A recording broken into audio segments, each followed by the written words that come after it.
근대 화학의 아버지라 불리는 프랑스의 화학자 앙투안 라부아지에 안트완 로런트 LAVOISIER는 다음과 같이 말했다. 아무것도 사라지지 않고 아무것도 새로 생겨나지 않는다.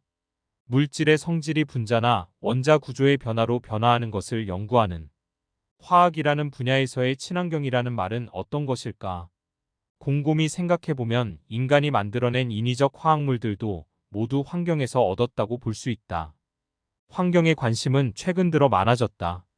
선진국에서는 친환경 기술 사회를 지향하며 개발도상국이 엄두를 낼 수 없는 성장 전략을 취한다. 말 그대로 친환경, 클린 에너지는 산업의 한 부류가 되어 투자 대상이 됐다. 민간과 공공의 투자는 반드시 성장과 수익을 보장해야 한다. 친환경이라는 멋진 프레임에 씌워 있지만 결국 자본주의라는 큰 틀에서 벗어나지 못했다. 친환경에는 여러 가지 맹점이 있다.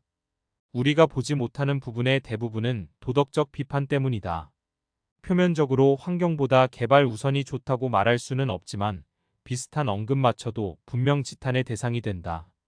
과연 친환경이라는 것이 어떤 것인지 다시 생각해 볼 필요가 있다. 일본에는 이런 속담이 있다. 냄새가 나는 것은 뚜껑을 덮는다. 본질에 대한 고민보다 먼저 현상을 제거하는 것은 우둔한 일이다. 환경오염에 가장 많이 언급되는 것 중 하나는 바로 플라스틱 사용이다. 우리 주변에서 너무나 쉽게 구할 수 있는 이 플라스틱은 사실상 다수의 인류를 편리하게 만들었다. 이 저렴한 고분자 화합물은 소수의 인류들에게만 주어졌던 편의성을 저렴하게 빈곤한 다수에게 보편화시켰다. 플라스틱에 죄를 물어 플라스틱이 환경 파괴범이라고 생각하는 것에 재고해 볼 필요가 있다. 앞서 말한 일본의 속담에 따르면 냄새가 나는 것은 덮는다. 즉 냄새의 본질을 해결하지 않는다. 플라스틱이 환경을 파괴한다는 사실을 보다 먼저 생각해야 하는 것은 인간과 우리 사회가 가진 속성이다. 자본주의와 인간의 기본적인 속성상 간편하고 경제적인 방식으로의 진화는 어쩔 수 없다.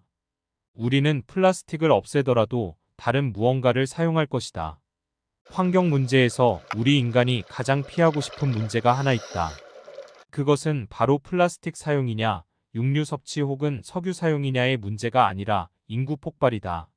산업화 이후에 탄소 배출량이 급격하게 늘어난 이유도 환경 오염 물질을 과도하게 생성해냈던 산업 구조의 역할도 있지만 부양해야 할 인구의 폭발적 증가가 원인이었다. 인구 증가는 자본주의를 언제나 밑받침해주는 역할을 했다.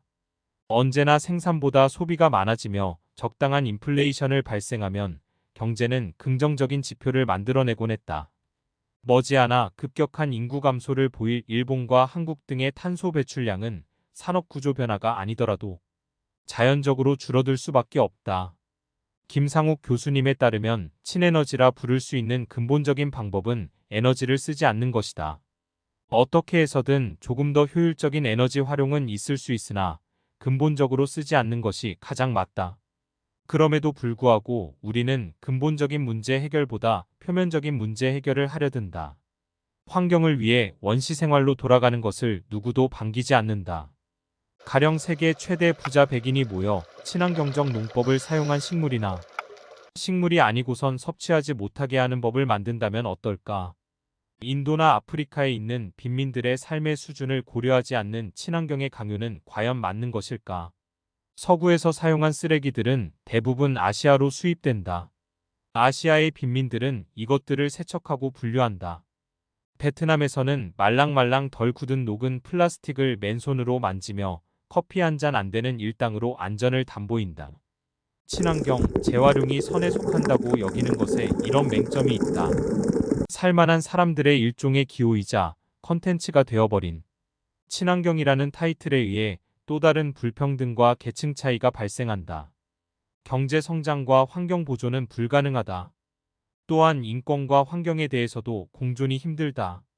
원래 인간은 태어나면서 끊임없이 열량 소모를 한다. 신체적 소모뿐만 아니라 외부적으로 석탄과 우라늄을 태워 생산시설을 가동시키고 자신이 원하는 것을 만들어낸다. 이런 열량 소모에 동참하는 인류의 숫자가 80억이다. 2067년 세계 인구는 100억을 돌파할 예정이다. 즉 현재 사용하는 에너지 수준을 유지만 하더라도 25% 이상의 에너지를 더 소비하게 될 예정이고 25% 이상의 플라스틱을 더 사용할 예정이다.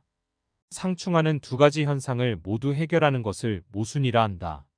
인류는 현재 모순의 문제를 해결하려 한다.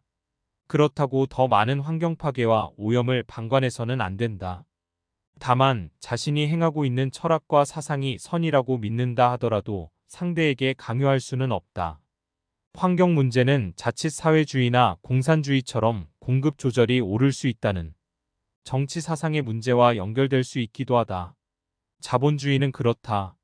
환경 보존, 친환경은 소비자의 가치와 라이프 스타일의 변화에 따른 또 하나의 비즈니스이고 환경과 에너지의 본질이 재활용된다는 심적 안도감보다 덜 사용하는 소비 감소가 우선돼야 할 것이다. 수익성 없는 사업은 자본주의에서 퇴화된다. 결국 불필요한 과소비, 특히 일회용, 플라스틱 등을 줄이는 것이 더 높은 확률로 환경을 살리는 길일지도 모른다.